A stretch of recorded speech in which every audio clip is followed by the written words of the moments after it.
എടപ്പള്ളി വനിതാ തിയേറ്ററിലാണ് back to back 2 സിനിമകളാണ് കണ്ടത്. ആദ്യം 10 മണിക്കുള്ള ഓടുംകുതിര ചാടുംകുതിര, അതിനുശേഷം കണ്ടത് മേനെ പ്യാർ കിയ ആയിരുന്നു.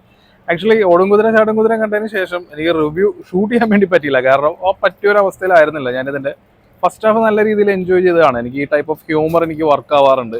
സോ ഈ സാഹസം പോലുള്ള പടങ്ങളിലൊക്കെ വരുന്ന പോലത്തെ ഒരു കൈൻഡ് ഓഫ് ഹ്യൂമറാണ് അത്. എല്ലാവർക്കും അങ്ങനെ വർക്ക് ആവുന്നതല്ല. പക്ഷെ ഇതിന്റെ സെക്കൻഡ് ഹാഫ് കാണിച്ചു വെച്ചിരിക്കുന്നത് അതിനെക്കുറിച്ച് ഡീറ്റെയിൽ ആയിട്ട് പറയാം. അപ്പോൾ ഈ ഓടുംകുതിര ചാടുംകുതിര ഞാൻ ഇപ്പൊ പറഞ്ഞ പോലെ തന്നെ ഒരു കൈൻഡ് ഓഫ് ഹ്യൂമറാണ് അവരത് ഇതിനകത്ത് ചെയ്തിരിക്കുന്നത്. അതിൽ വർക്കാവുന്ന ആളുകളാണെന്നുണ്ടെങ്കിൽ അത് വളരെ എക്സെൻട്രിക് ആയിട്ടുള്ള വളരെ ക്യൂക്കി ആയിട്ടുള്ള കുറേ ക്യാരക്ടേഴ്സ് ഉണ്ട്. ഈ ക്യാരക്ടേഴ്സിന്റെ ഇമോഷൻ കാര്യങ്ങളെല്ലാം ഇവരൊരു സട്ടയർ അല്ല, ആ രീതിയിൽ എക്സ്പ്രസ് ചെയ്യുന്ന ഇവരുടെ ഡയലോഗ്സിന്റെ ഈ മോണോലോഗ്സ്, രണ്ടുപേരും തമ്മിലുള്ള ഡയലോഗ്സ് വരുന്നത്, അങ്ങനെയുള്ള കാര്യങ്ങളിലേക്കാണ് ഒരു ഹ്യൂമർ പിടിച്ചിരിക്കുന്നത്. അപ്പോൾ ഇതിനകത്ത് വളരെ ടാലന്റഡ് ആയിട്ടുള്ള ഒരുപാട് ആക്ടേഴ്സ് ഉണ്ട്, അറിയാലോ. അപ്പോൾ ഫഹദിനാണെങ്കിലും അല്ലെങ്കിൽ ലാലിനാണെങ്കിലും വിനയ് ഫോർട്ടിനാണെന്നുണ്ടെങ്കിലും കല്യാണിക്കാണെങ്കിലും ഇവർക്ക് കൊടുത്തിരിക്കുന്ന ഡയലോഗ് അതുപോലെയാണ്. അപ്പോൾ ഈ ഡയലോഗ്സ് ഇതൊരു 90% വർക്കാവുന്നുണ്ട് ഫസ്റ്റ് ഹാഫിൽ.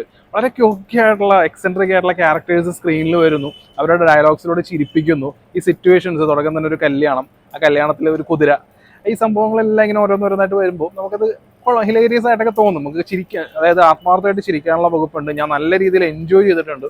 അപ്പോൾ സ്വാഭാവികമായിട്ട് ഞാൻ ഫസ്റ്റ് ഹാഫ് റിവ്യൂ ഞാൻ ഫേസ്ബുക്കിൽ ഇടാറുണ്ട്. അപ്പോൾ എല്ലാവരും തന്നെ ഓക്കെ നല്ല പടമായിരിക്കും എന്നുള്ളൊരു ഒരുപാട് കമൻസ് ഒക്കെ എൻ്റെ താഴെ വന്നു. പക്ഷേ സെക്കൻഡ് ഹാഫിലേക്ക് വരുമ്പോൾ നമ്മൾ ഇതുവരെ കണ്ട പടമേ അല്ല, എൻറ്റയർലി വേറൊരു സ്ഥലത്തേക്ക് മാറുന്നു. പടത്തിന്റെ ടെറൈൻ തന്നെ മാറുന്നു.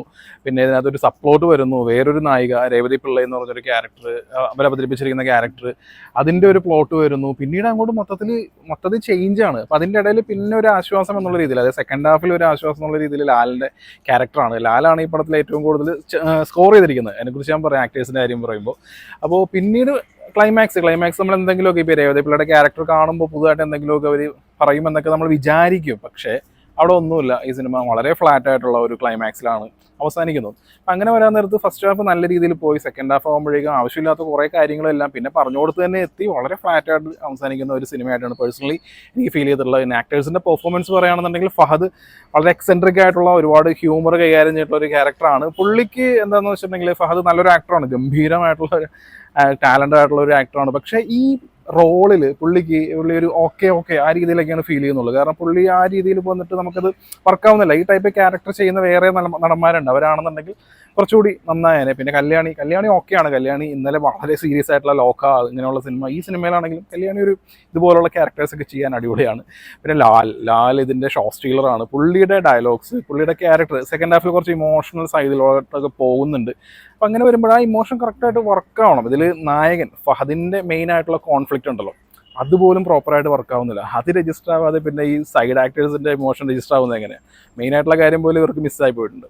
പിന്നെ വിനയ് ഫോർട്ടിന്റെ ക്യാരക്ടർ, അത് ഈ പടത്തിൽ വരുന്ന ക്യാരക്ടേഴ്സ് ഒക്കെ അങ്ങനെയാണ്. വിനയ് ഫോർട്ടിന്റെ പുള്ളിയുടെ ആ ഒരു ടിപ്പിക്കൽ സൗണ്ട്, പുള്ളിയുടെ ആ ഒരു ബോഡി ലാംഗ്വേജ്, മാനറിസം ഒക്കെ കൊണ്ട് നന്നാക്കിയിട്ടുണ്ട്. പിന്നെ ഓണത്തിലുള്ള എല്ലാ സിനിമയിലും ക്യാമിയോ റോളുണ്ട്, ഇതിലും ഒരു ക്യാമിയോ ആക്ടർ വരുന്നുണ്ട്.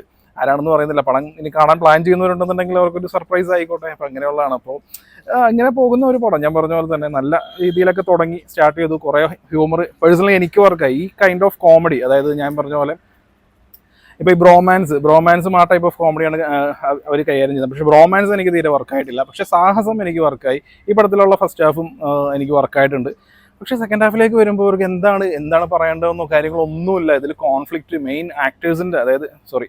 മെയിൻ ക്യാരക്ടറിൻ്റെ കോൺഫ്ലിക്റ്റ് അതുപോലും പ്രോപ്പറായിട്ട് പറഞ്ഞിട്ടില്ല. അങ്ങനെ എന്തൊക്കെയോ പറഞ്ഞ് എവിടെയൊക്കെയോ എത്തി, പിന്നെ പ്രോപ്പറായിട്ട് എവിടെ എത്താണ്ട് അവസാനിക്കുന്ന വളരെ ഫ്ലാറ്റ് ആയിട്ടുള്ള ഒരു ക്ലൈമാക്സും.